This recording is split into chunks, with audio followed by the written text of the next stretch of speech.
though we are told to mourn it, we must know that it was a noble sound. It had a majesty. Yes, it was majestic, deep down in the soul of it all, where the notes themselves provide the levels of revelation that we can only expect of great art. It formed a bridge. That's right, a bridge that stretched from the realms of dreams to the highways and the byways and thoroughfares and back roads of action. To be even more precise, let me say that this sound was itself an action, like a knight wrapped in the glistening armor of invention, of creativity, of integrity of grace, of sophistication of soul. This sound took the field. It arrived when the heart was like a percussively throbbing community suffering from the despair imposed by dragons. Now, if the dragon thinks that it is grand enough, that dragon will try to make you believe that what you need to carry you through the inevitable turmoil that visits human life is beyond your grasp. And if that dragon thinks that it is grand enough, it will try to convince you that there is no escape, no release, no salvation from its wicked dominion. It will tell you that you are destined to live your life in the dark.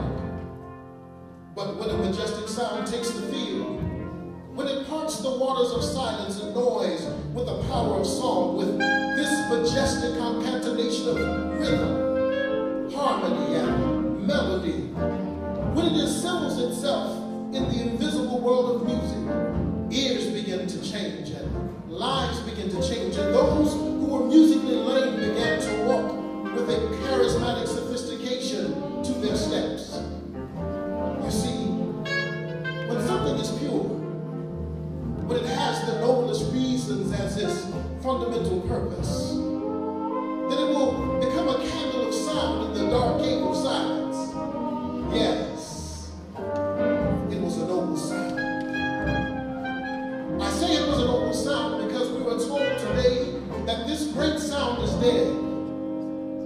We are told that because it did not co-sign the ennobled proclivities of the marketplace, because it did not lie back and relax in the dungeon with riffraff, because it had an attitude of gut-bucket grandeur, and because it sought to elevate through elegance. For all of these things, it has died for some a most welcome death. But we must understand that the money lenders of the marketplace have never ever known the difference between an office and an auction block. They have never known that there is any identity to anything other than that of a hustle, a shuck, a scam, or a game. If you listen to them, they will tell you that everything is always up for sale. They recognize no difference or distance between the sacred and the profane. For them, everything is fair game to be used in their game. Oh, they chuckle. When they hear that the coffin for this noble sound has been built, they even offer to donate more nails. They send bouquets instead of wreaths. They feel that this sound began to outlive its usefulness the moment that it could no longer be abused in the world of prostitution. That world where the beautiful, wondrous acts of intimate romance and procreation is reduced to one fact, a sham ritual in which the customer's appetite for lies is equaled by the prostitute's willingness to tell those lies in whatever detail that he is ready to pay for. The tones of lives are vocal facts, but they are not noble sounds. But there is another truth, and that truth passes through time the very same way an irresistible force passes through an immovable object. That's what I said. This truth is so irresistible that it passes through immovable objects. It is a truth of desire for a refined and impassioned portrait of the presence and the power and the possibilities of the human spirit. Can you imagine that? I said a desire for the refined, passion, depiction, and music of the presence and the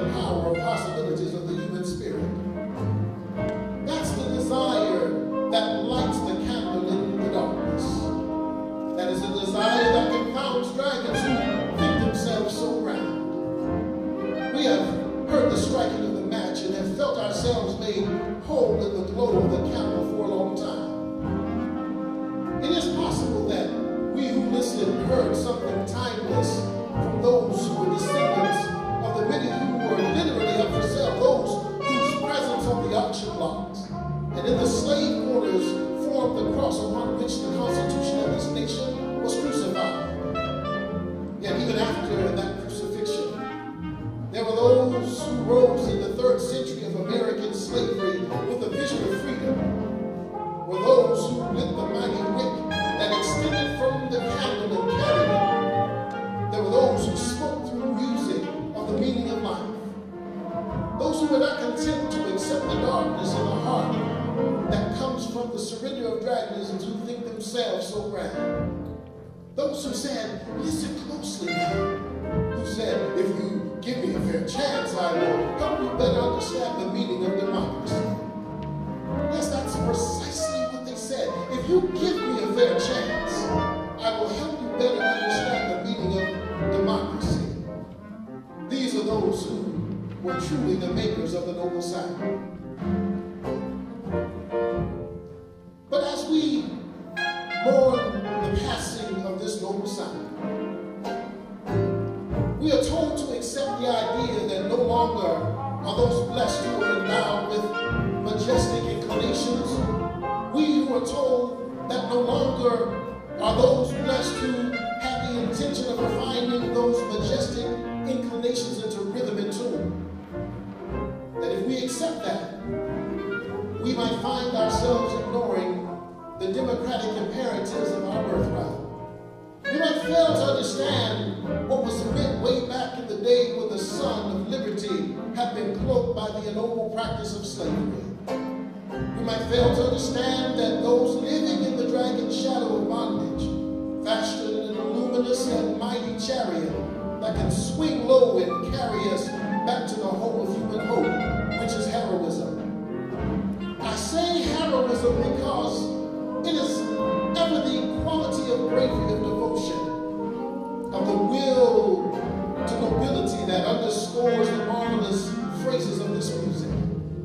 It swung low and it swung upward and it wore wings. It knew that its shining armor would fit well because it was tried that armor on at the gates of slavery's hell. It was the ethereal aerodynamics of musical art in America. It was democratic because it proved over and over that the sound of human glory knows no social limitations. That the sound of human glory has no concern with pigmentation. That the sound of human glory transcends all definitions except for those of the human soul itself. Without a doubt, it truly was a noble sound. Now some of you might be asking today, what is this man doing talking about nobility? Doesn't he know that this is a dragon-spawned and blood-crusted century? Doesn't he know that the dragon breath of our time is breathing down the neck of the year 2014? Doesn't he know that this is the era of flash and cash? I will say to them that the interwoven labyrinths of greed and manipulation are as old as the first lie. For when you lie, you are trying to manipulate it. And when you try to manipulate for false profit, you reveal your greed. And when you swallow that dragon dust cooperatively, you reveal yourself as a chump, a sucker. One of those folks that P.T. Barnum said was born every minute. But I will answer them also by saying that nobility is always born somewhere out there in the world. And when you live in a democratic nation, you have to face the mysterious fact that nobility has no permanent address. You have to face the fact that nobility has nobility's private number. Nobility is not listed in the phone book. Nobility is not listed in society's column. Nobility shows up where it feels like showing up. And where it feels like showing up might just be about anywhere. If it could rise like a mighty light from among the human livestock of the plantation, you know it can come from anywhere that it wants to. You see, nobility is listed though. Yes, it's listed. Nobility itself is listed in the human spirit. And its purpose is to enlist the ears of the listener in the bittersweet song of spiritual concerns. As we gather here to mourn the passing of the noble sound, we should take the pains to remember something. that there are some of us who don't accept the dreams of dragons as their own. No matter how grand those dragons might say that they are. Yes, there are some who will refuse to drop the candle even when pushed into the dark cave and locked there behind a stone. Don't forget the people like Duke Ellington, who will not leave the field once it becomes obvious that the sound of cymbal swinging in celebration is more beautiful than the ringing of a cash register. Remember that there are those like Duke who are willing to face the majesty of their heritage, endure the slow, painful development demanded of serious study. There is, you must recall, a kind of serious study that will give you the confidence to strike your match to the mighty wick that will illuminate yet another portion of the darkness. Out there, somewhere are the kind of people who do not accept the premature autopsy of a noble art form. There are the ones who follow in the footsteps of the gifted and the disciplined, who have been deeply hurt but not discouraged, who have been frightened but have not forgotten how to be brave, who revel in the company of their friends and sweethearts but are willing to face the loneliness that is demanded of mastery. In order to carry the candle, you have to accept the fact that when the wax on the candle begins to melt, it will slide down and it will burn your hand. You must be willing to accept the fact that pain is part of the process of revelation. You have to be willing to take to the field and stay on the field the way Duke stayed on the road, traveling in raggedy cars, traveling in private Pullman cars, traveling by bus, traveling by boat, traveling against his will sometimes in airplanes. Duke Ellington accepted all the pain and all of the agony and the self-doubt and disappointment he was faced with because he had been inspired. Duke was inspired by the majesty he heard coming from the musicians of all hues and from all levels of training. Duke heard the constitutional orchestra of American life and transformed it into musical form. Whenever they said that this music was dead, Duke was out there. He was writing music and performing the meaning of his democratic birthright in an artistic language that uttered its first words way back on the first day that the slaves sang a new song in a new land. I'm here to tell you that there are some who do not accept the premature autopsy of a noble art form. There are some of us out here who are on a quest, and in the process of that quest who find themselves having to perform conquest. There are some of us out there who believe that the majesty of human life demands an accurate rendition in rhythm and tune. Duke Ellington performed with Sidney Bechet, with Louis Armstrong, with Coleman Hawkins, with Charlie Parker, with John Coltrane, and wrote music for almost all of them. His own orchestra was described by Mahalia Jackson as a sacred institution. The Duke Ellington Orchestra was the manifestation of an elaborately fabricated drum he called This Music. He was dedicated without reservation. He knew that you have to listen to a noble sound. You see, you have to watch out for a tradition built on the intention of putting noble inclinations into rhythm and tune. You have to beware of premature autopsies. A noble sound might not lie still in the dark cave where the dragons have taken it. A noble sound might just rise up and push away the stones that were placed in its path. A noble sound might just rise up on the high side of the sky.